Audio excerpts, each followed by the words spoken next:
Dios te bendiga y bendiciones. Hoy vamos a hablar un tema muy interesante. Errores que cometen algunos pastores a impartir la cena del Señor o Santa Cena. Yo sé que en tu iglesia han impartido la Santa Cena, pero ¿cómo lo hacen en tu iglesia? Así que te invito a que nos acompañen en este segmento, cómo vamos a explicar cómo se debe de hacer o se debe de practicar o se debe de dar la santa cena o cena del Señor. Efectivamente, como viene hablando el hermano, la cena del Señor o la Santa Cena es una práctica normal hoy en día. De hecho, no solamente es cristiana, es una práctica que la Iglesia Católica también, lo que se conoce como la Eucaristía. Y podemos explicar algunas cosas que vamos a debatir. Espero que estés oyendo y aprendiendo y que el Señor nos dé bastante entendimiento. Utilizaremos generalmente pasajes como Mateo capítulo 26, como 1 Corintios capítulo 11, del 23 al 30, y podemos ver que primeramente la cena queda instituida o establecida en Mateo capítulo 26, en aquel lugar. No sé si han visto la película de la pasión de Cristo, claro, la crucifixión, en donde Cristo llama a los 12 apóstoles, en ese momento discípulos, y los invita a tomar lugar en una mesa y va a ser partícipe de la cena. Sin embargo, hay algunos elementos que hay que ir estudiando en medida que estamos atendiendo esta clase, estamos atendiendo este momento, ¿sí? La establece Cristo en ese capítulo, Mateo 26, del 20 al 30, y el contexto en el que se realiza la cena del Señor es en la celebración de la Pascua judía. Claro. Fíjese, en la celebración de la Pascua judía. Juan, el apóstol, relata en el capítulo 16:7 o 16:9 de Juan que la cena del Señor se tomó la noche anterior al sacrificio del Cordero Pascual. Es decir, que Cristo muere el día en que se celebraba y se sacrificaba el Cordero de la Pascua de los judíos. Fíjese qué tan interesante. Y ahí es donde queda establecida la cena del Señor.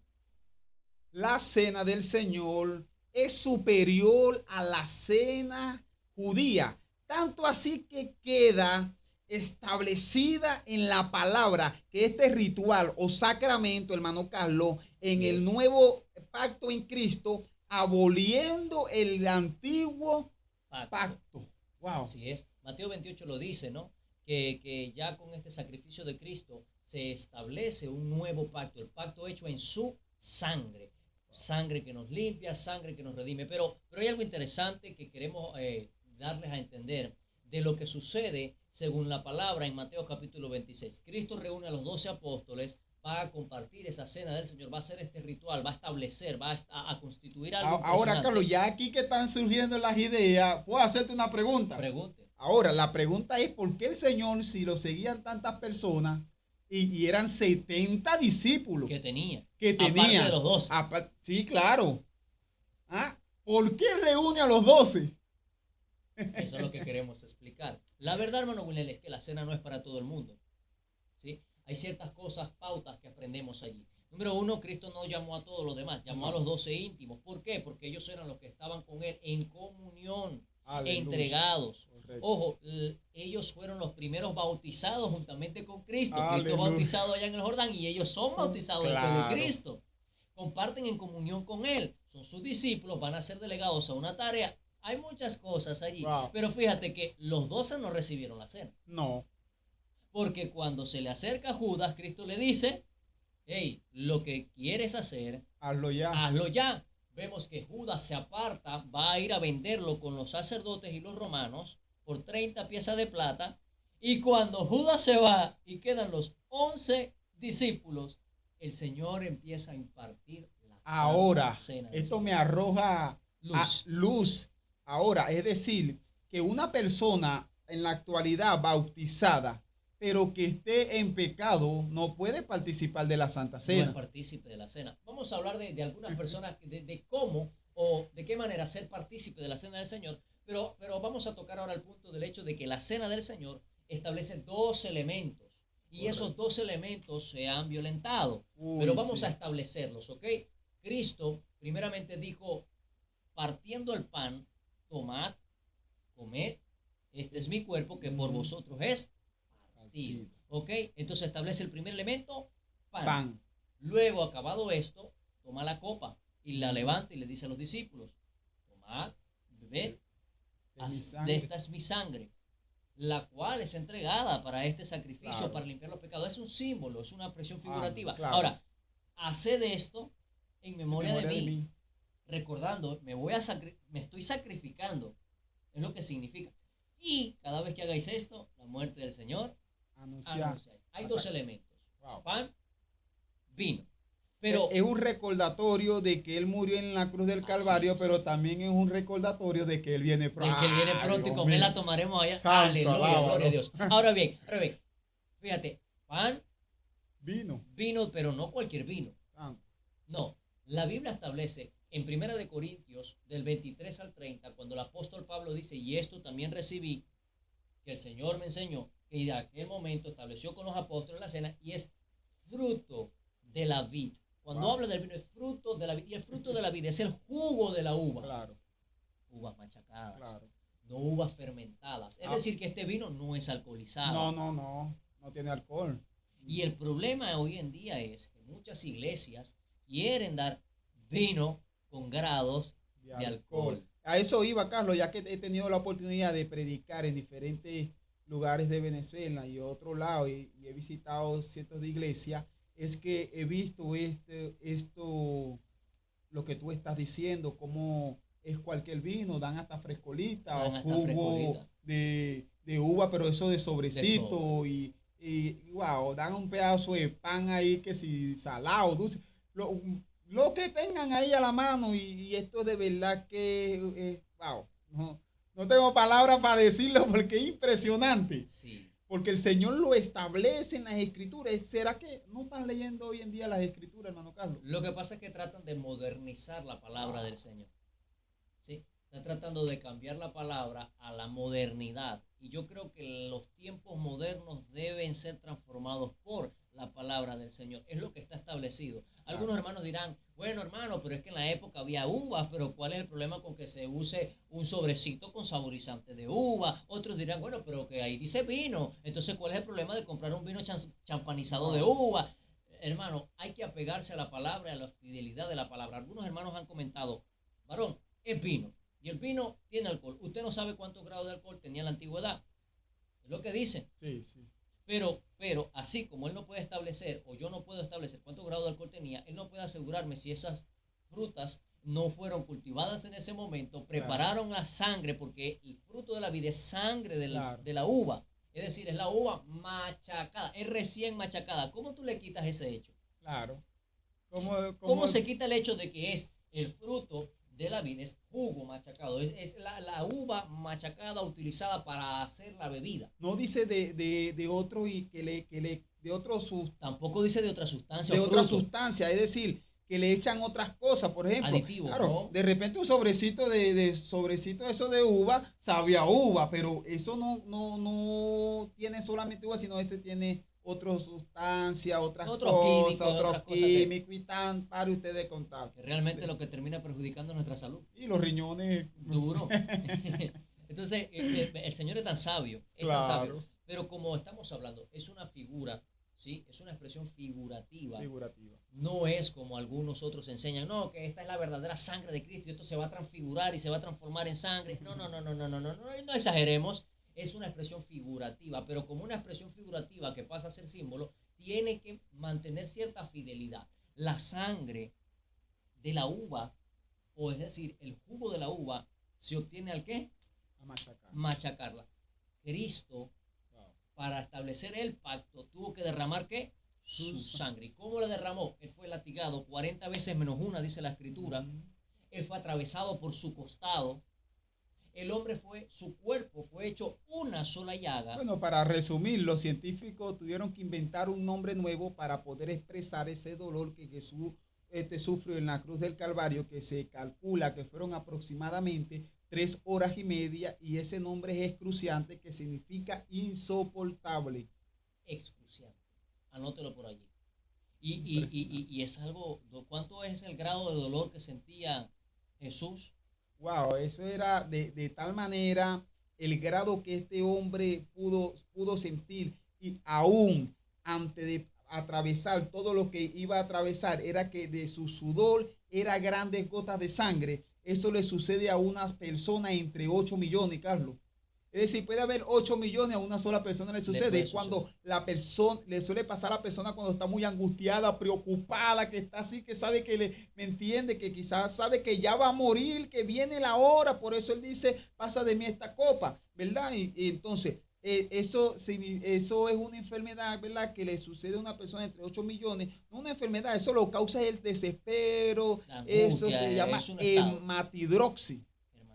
Es cuando las glándulas sudoríficas del cuerpo se abren por causa del desespero, de los nervios, y el sudor es como gotas de sangre. Imagínese usted. Entonces, y los clavos, cuando lo clavaban, era como golpearse el codo. Como golpearse el codo accidentalmente. ¿Tú no te has golpeado el codo accidentalmente? Bastante, ¿cómo duele? ¿Y cómo duele? Terrible. Entonces vemos que Cristo, para que en este pacto pagado en su sangre, fundamentado en su sangre, pudiera establecerse, literalmente él fue machacado. Por eso la uva, siendo machacada, es una expresión figurativa de su sangre, es un símbolo de su sangre. No puede ser adulterado, no puede ser frescolita, no puede ser un polvito, no puede ser un químico, no puede ser una bebida adulterada alcohólicamente, no, es el simple fruto machacado, el jugo, la sangre de la uva. Ese es el símbolo que representa la sangre de Cristo en esta santa y solemne cena del Señor. El pan. Dice el libro de Isaías 53:5 que Él fue molido por nuestras rebeliones, por nuestros pecados. Y como acabamos de citar, en toda la crucifixión de Cristo, Cristo fue lategueado, Cristo cargó el peso de esa cruz, Cristo fue atravesado acá, no fue aquí, fue acá, por los clavos allá en sus canillas, en el pie. Vemos cómo Él padeció, su cuerpo fue molido, es decir, cuando Cristo se para y va a partir el pan es partido, picado, su cuerpo fue molido. Ahora bien, ¿por qué y qué era este pan? Esto era el pan árabe. Es un pan que no tenía levadura, que representa la santidad, que representa la pureza, que representa algo que no está contaminado. Cristo fue el único, eterno y para siempre cordero sacrificial que podía limpiar y pagar nuestros pecados. La cena del Señor, amado, no es algo sencillo, no es algo simplemente práctico y ritual, no es un sacramento solemne de la iglesia que establece dos elementos: el pan, que simboliza el cuerpo como una expresión figurativa, y el fruto de la vid, que sería el vino de uva, no añejado, no fermentado, sino que más bien es la uva recién machacada, y esto es lo que se comparte entre los hermanos para dos pequeñas cosas. Y seguimos en la siguiente explicación. Seguimos. Esta práctica cristiana tiene dos significados importantes establecidos en 1 Corintios 11, 23 al 30. Es recordar y conmemorar el sacrificio de Cristo en la cruz del Calvario y anunciar la venida de Cristo. Ok, entonces, son dos cosas que significa la Santa Cena del Señor, este hermoso ritual, vamos a decirle así, esta hermosa práctica que como cristianos fieles del Señor conmemoramos. Amén. Dos cositas: recordar y conmemorar el sacrificio de Cristo. Amado, entendamos lo siguiente: en la antigüedad, en el libro de Levítico, en el libro de Éxodo, en la ley de Moisés, se estableció que para que el pueblo pudiera recibir las bendiciones de Dios, para que el pueblo pudiera caminar en la presencia del Señor, para que el pueblo pudiera habitar juntamente con esa presencia maravillosa de Dios y recibir el amparo y la respuesta de Dios, ellos tenían que sacrificar ciertos corderos, realizar cierto tipo de rituales y sacrificios para que Dios pudiera perdonar los pecados, agradarse otra vez del pueblo y bendecirles. Ahora bien, esto no borraba del todo su pecado, claro, simplemente era como taparlo por encima para que Dios pudiera hacer y obrar en el pueblo de Israel. Entendemos que una vez al año el sumo sacerdote ofrecía un sacrificio para primeramente purificarse él, estar bien delante de la presencia del Señor. Luego entraba al lugar santísimo, ofrecía el holocausto a Dios para que Dios perdonara los pecados del pueblo, y luego sí, él salía y bendecía al pueblo del Señor. Era un intermediario, era la manera en la que el pueblo podía ser bendecido. Pero Cristo en su sacrificio, él fue la única única ofrenda que podía cumplir el requisito de Dios para poder perdonar a la humanidad de sus pecados. Es el cordero sacrificial, es la paga de nuestros pecados. Todo fue echado sobre él, dice el libro de Isaías 53, incluso el libro de Mateo, cuando ya está en su crucifixión Cristo, dice que una nube de tinieblas se reposó en aquel lugar y cayó toda esa maldad sobre sus lomos, sobre él vino toda esa maldad y él vino a pagar el precio, amén. Entonces estamos recordando que Cristo en una cruz sacrificó su vida por ti y por mí, por nuestros pecados. Estamos conmemorando un precio tan alto de un hombre inocente, de un hombre justo, de él soltando su divinidad, su deidad, su poder, su lugar, su autoridad, aquella posición en donde él estaba, vino acá a humillarse hasta lo sumo, dice la palabra del Señor, a ser escupido, burlado y ofendido por nosotros, para poder darnos el perdón de pecados y una eternidad de vida eterna. Carlos, y en estos dos puntos de conmemorar sacrificio y anunciar que Él viene, es algo impresionante, porque con este acto en lo que nosotros hacemos y practicamos, lo que es la Santa Cena, el Señor está diciendo: yo morí por ustedes en la cruz del Calvario, pero eso no queda ahí. Yo vengo por ustedes. Yo vengo por los que morí.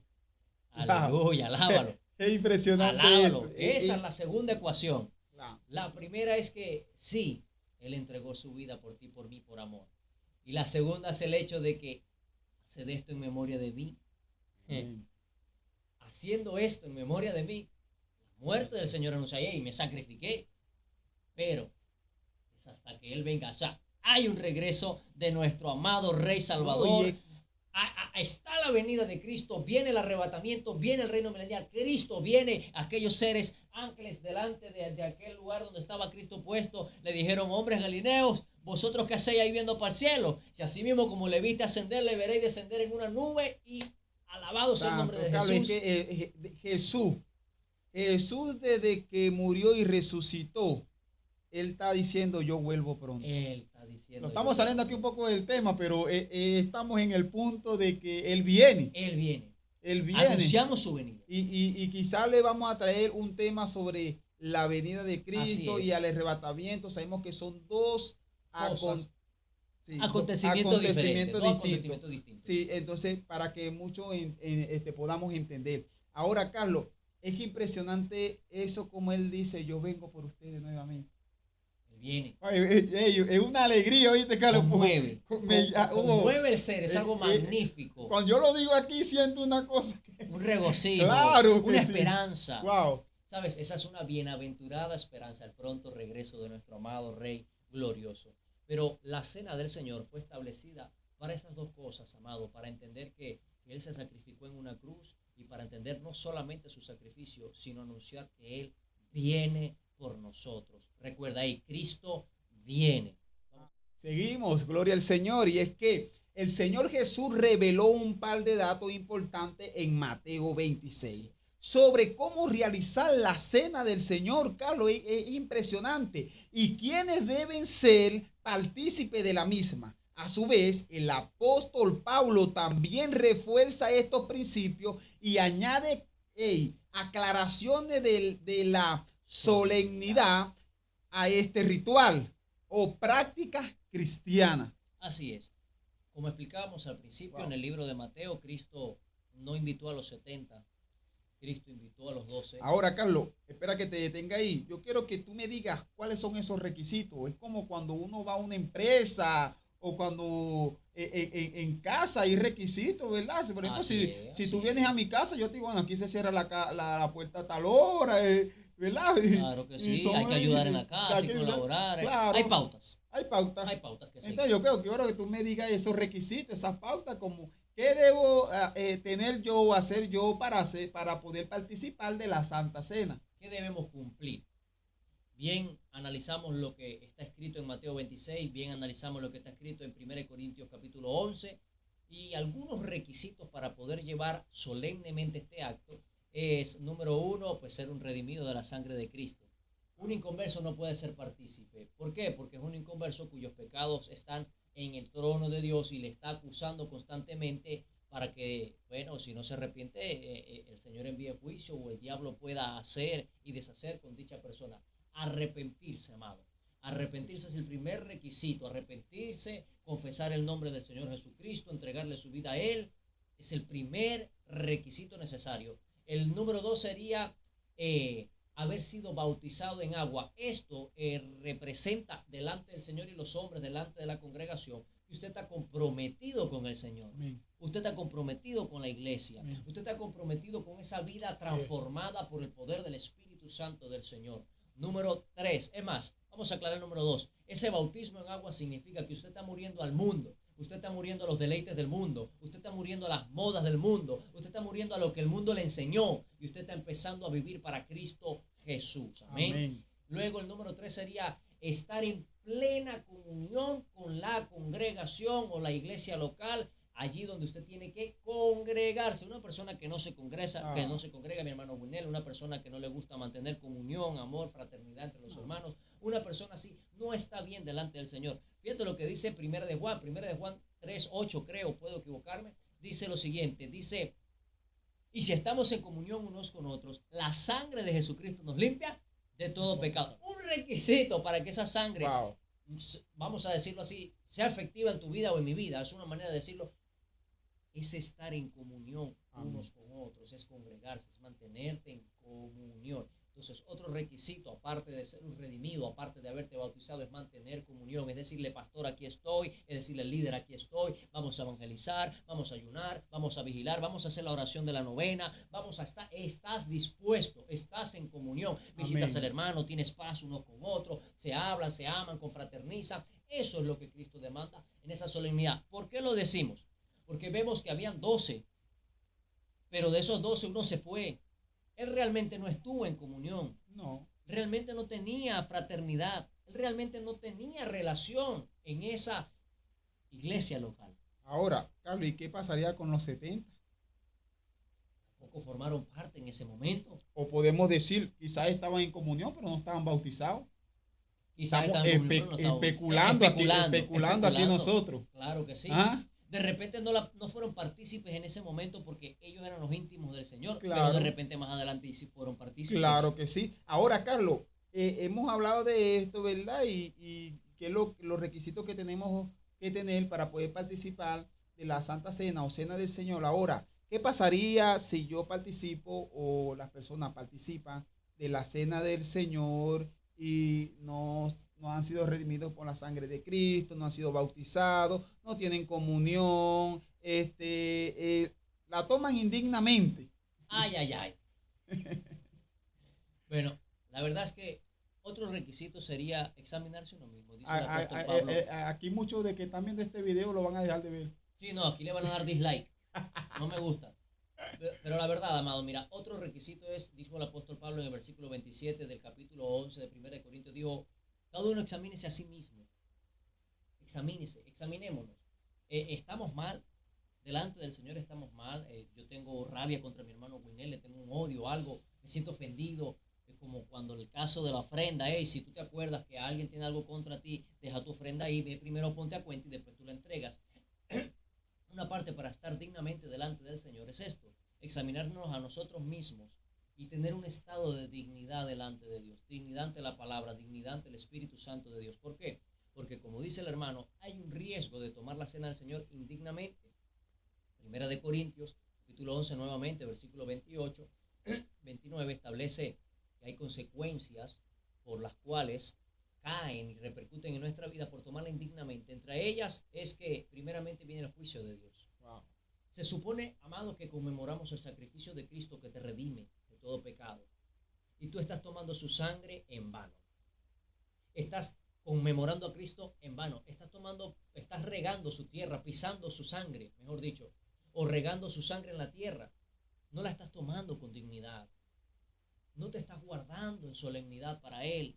Entonces, hay juicio de parte de Dios. Estás tomando su cuerpo molido por nuestros pecados en vano. Lo estás haciendo por hacerlo, lo estás haciendo porque por la moda, todos están participando, yo también. Y Y esto es algo tremendo porque nos dice que un inconverso, que una persona que no está bautizada, que una persona que no está en comunión, que una persona que es blasfema, que una persona que no ha guardado su vida y su integridad delante del Señor, que sigue viviendo en pecado porque le gusta, va a recibir juicio de Dios. Carlos, pero yo voy a decir algo aquí con toda la responsabilidad de que estamos haciendo este video, de que debería de caerle al pastor.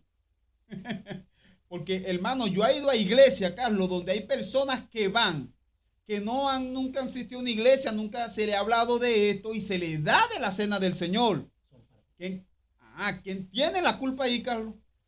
Obviamente, es el sacerdote de la casa quien nos hace participar de la cena del Señor. En este caso, el pastor, el ángel de la iglesia, nos hace este servicio para conmemorar a Cristo y para anunciar su venida, para tomar la cena del Señor. Por eso estamos hablando de errores que los pastores cometen.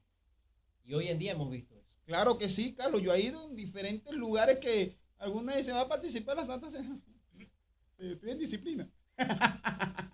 Sale mejor decir, estoy en disciplina. Oye, porque realmente las cosas son extrañas. Claro, Carlos. Ahora, vino con alcohol. Ay. Vino con alcohol. Y uno que salió del alcohol.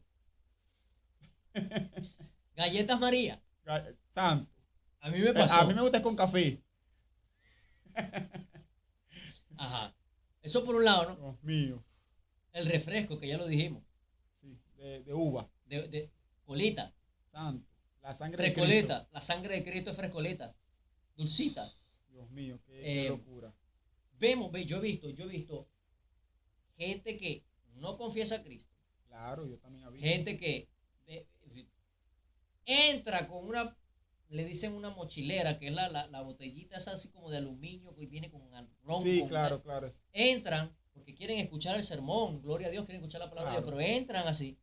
Se está ese día, ese domingo, ese lunes, ese día, celebrando, conmemorando la cena del Señor, y lo hacen partícipe.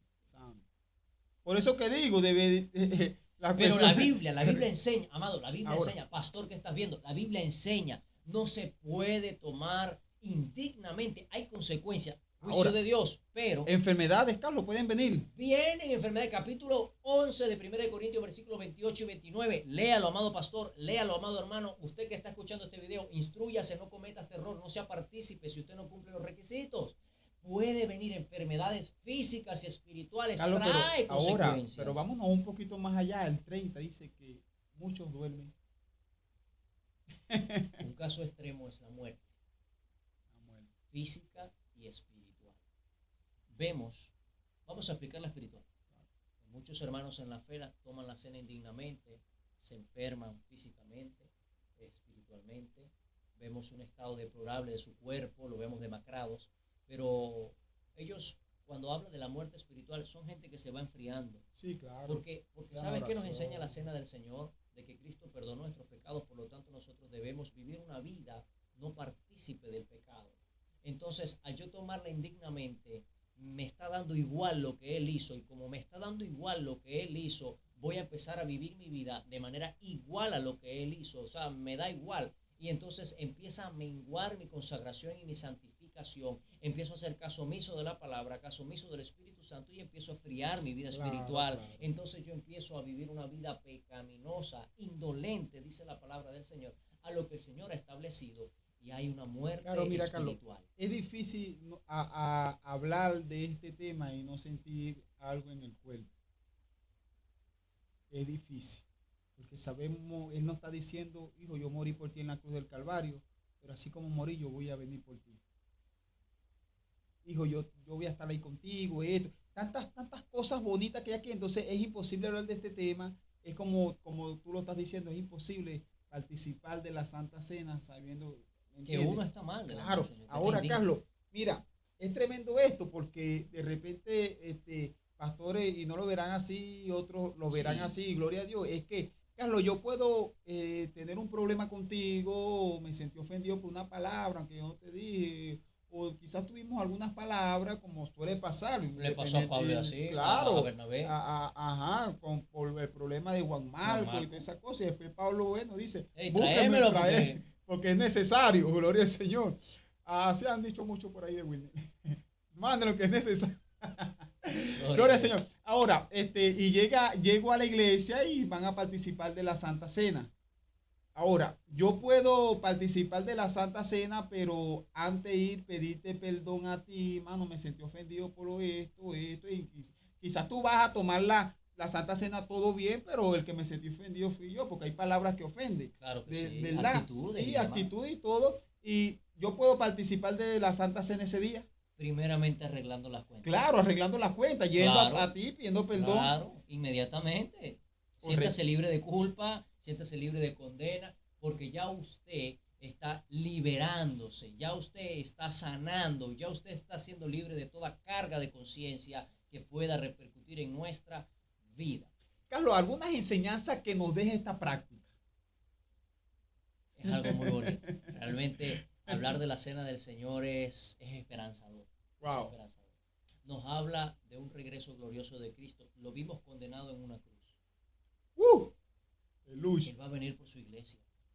Una iglesia sin mancha y sin arrugas, pero va a venir glorioso. Lo vimos morir como una persona humillada y derrotada, entre comillas, ante los ojos del mundo. Realmente Él está a la diestra del Padre. Pero y Colosenses 2:15 dice que en la cruz del Calvario se vio vencido a Satanás y la muerte. A Satanás, todo, a principado, potestades. Toda autoridad le fue entregada. Ahora, Carlos, ¿sabes que pero Él regresa? Claro, es que hace día me contactó un amigo muy antiguo del colegio y, oye, va a la actividad que tengo, el aniversario que predico la semana que viene, y él decía, oye, si yo fuera estado en Israel, yo no fuera dejado que Cristo muriera. Y me daba risa, Carlos, porque él hablaba, pero claro, no se le decía con risa, yo le sabía hablar. Yo le decía, es que él vino a morir en la cruz del Calvario. Su propósito. Porque si él no fuera muerto en la cruz del Calvario, no fuera lo que estás hablando. No fuera a regresar. En gloria. Aleluya. Aleluya. Viene como Rey de Reyes y Señor de Señores a juzgar las naciones de la tierra y a establecer el reino. Alabado sea su nombre. Nos habla de la comunión. ¿Sabes qué importante es? Qué importante es estar en comunión. No es simplemente hablarnos, es tener una fraternización, es tener cariño, es tener amor. Y vemos que de hecho Cristo establece un nuevo mandamiento os doy, que os améis unos a otros como yo os he amado, así haced también vosotros, amaos unos a otros. Somos hermanos, Carlos, somos hermanos. Yo con mi hermano me la tengo que llevar excelente. Cuando salgo a predicar, yo me llevaba a Carlos, y Carlos, vamos aquí, Carlos, mira, algunas veces por cosas que uno sale, se me quedó esto aquí, bueno, échate en mi colonia, aquí está así esto, es. Aquí está, hay una sola cama, no importa, ahí dormimos, porque somos hermanos. Mantenemos ese amor, mantenemos ese cariño, esa comunión que quizás no la recibimos o no nos la enseñaron en nuestra crianza, quizás tuvimos muchos problemas, pero de eso se trata, ¿no? De que en Cristo recibimos ese amor, de que en Cristo recibimos esa transformación. Entonces ahora Él nos enseña a mantener esa comunión unos con otros, nos enseña a perdonar, nos enseña a sanar, nos enseña a superar, nos da las fuerzas y nos da las herramientas para que nosotros crezcamos. Otra enseñanza es que en ese sacrificio tu salvación y mi salvación están aseguradas. Wow. No es por obras. Para que nadie se gloríe. No, es en Él. Realmente, no importa lo mucho que hagamos, no nos va a hacer más salvos. Ni lo mucho que dejemos de hacer, tampoco nos va a hacer menos salvos. Realmente la salvación está basada en el sacrificio de Cristo y ahí tenemos seguridad de que hay salvación. En ese sacrificio de Cristo. Solo le pedimos que el propósito con el cual Él nos tenga aquí en la tierra se cumpla. Más nada, nuestra demostración para con ese sacrificio de Cristo y lo que Él nos regaló es nuestra vida dispuesta a servirle. Amén, claro. Y ya está. Entonces, las obras son simplemente una respuesta de lo que Él hizo en agradecimiento. Wow. Ya está. Pero su salvación se justifica en su sacrificio y su sangre derramada. Entonces yo estoy seguro.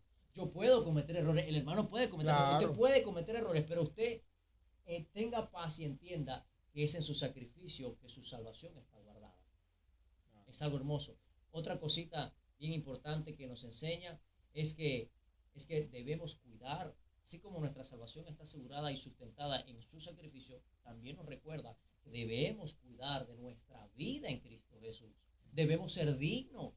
No lo éramos, pero ahora justificados por su sangre, hemos sido justificados delante de Dios. O sea, estamos, vamos a decirlo, dignos delante del trono para ser aceptos y salvos. El problema es que nos gusta seguir viviendo del alcohol, por ejemplo, nos gusta seguir viviendo del pecado y de la concupiscencia de los deseos de nuestra carne, ¿cómo pues esperamos o anhelamos ir con Cristo?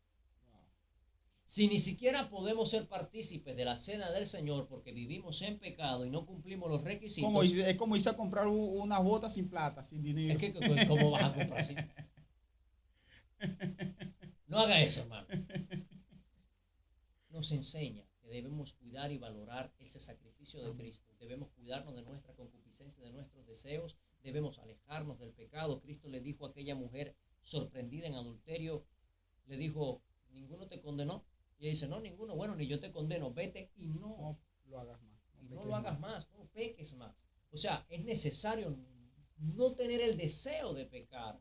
Fallamos, sí, nos refugiamos en su gracia, en su perdón, pero tenemos una vida convertida, arrepentida y entregada para Cristo. Entonces estas enseñanzas parten de este hermoso acto solemne. Sí, Carlos, y recordándote que en Mateo 5:48, el último versículo de Mateo 5 dice, sé pues perfecto como vuestro Padre que está en los cielos es perfecto. Así es. ¿Verdad? Dice, yo he escuchado, Carlos, y qué opinas tú hablando de esto, muchos predicadores aún de renombre decían en el púlpito, yo sé que yo no soy santo. No, oye. Hermano, de verdad yo escucho un predicador decir eso, yo me paro de la silla y me voy, Carlos. De una vez de la iglesia. Porque la Biblia dice ser santo porque yo soy santo. Hemos sido santificados. Hemos sido santificados en Cristo a través de ese sacrificio, de esa sangre derramada. Él nos hizo santo, hizo rey, hizo sacerdote, nos hizo, oye, nueva criatura. Esa es la palabra. Yo no puedo pararme y decir, no, yo no soy santo, ¿qué es eso? Blasfemas. Yo he sido santificado. O a lo mejor tiene su cable pelado por ahí, por eso lo está diciendo. Ya es otra, es lo que hablamos. Está indignamente delante del Señor. Claro, entonces oye, es fuerte. Es muy fuerte, muy fuerte.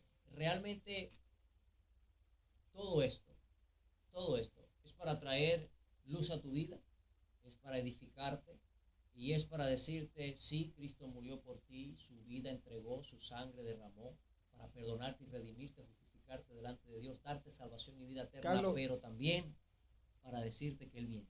Amén. Carlos, y que quizás esto no lo van a ver pastores, porque quizás esos dos muchachos por ahí, ¿quién conoce a esos dos muchachos? Así es. Gloria a Dios, bueno, pero para la gloria de Dios, bueno, Dios nos ha llamado a predicar su palabra y Él es el que nos abre puertas y todo, y no estamos aquí para que nos inviten a predicar ni nada, sino para que quizás tú que estás ahí viendo este video has participado de la Santa Cena indignamente y estás acarreando juicio para tu vida y quizás para tu casa, para tu familia. Entonces, si muestra el video al pastor, mire, Dios mío, ¿qué me dice usted? Y llévelo a la palabra. Llévelo a la palabra. A la luz de la palabra. Ahí nosotros hablamos con texto. Usted cada vez que nos va a ver aquí sentado o ahí en ese video, vamos a hablar palabra, Biblia, más nada. Amado, Cristo te ama, murió en una cruz, te perdona de los pecados, te entrega salvación y vida eterna y viene pronto. Amén.